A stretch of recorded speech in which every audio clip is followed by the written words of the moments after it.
মেয়ে তো ঘুম থেকে উঠে বাবার কোল থেকে নামবে না, এই জন্য মেয়েকে নিয়ে গেল বাইরে।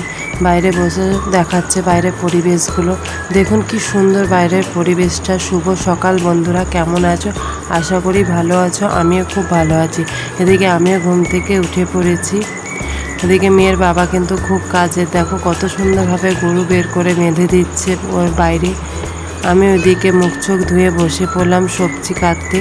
সবজি কেটে দিলে মার কাজ করতে অনেক সুবিধা হয়। আমি তো সেরকমভাবে কোনো কাজ করি না, তবু ওই যা হয় মাঝে মধ্যে করে দেই টুকটাকগুলো। এই যে আমার তরকারি কাটা হয়ে গেছে।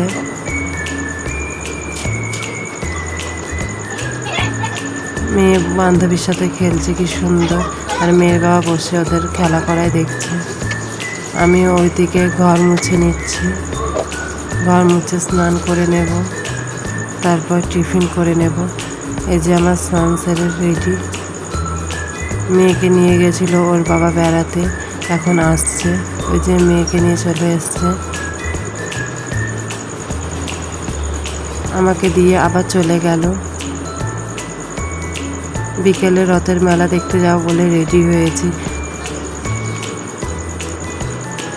আমি, মা আর মেহু তিনজনে যাব। আজকে মেয়ের বাবা যাবে না মেলা দেখতে বলছে।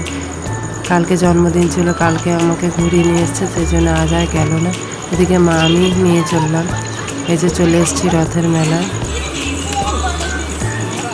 মেয়ে কি সুন্দর ঘুগনি খাচ্ছে একা একা।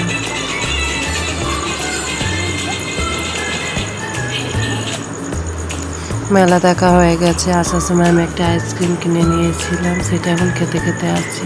আমার মেয়েও আইসক্রিম খাবে, তাই ওকে একটু দিলাম। এদিকে মা পায়েস বানিয়েছিল। আর মেলা থেকে জিলাপি এনেছিলাম, ওটাই খেয়ে নিচ্ছি এখন।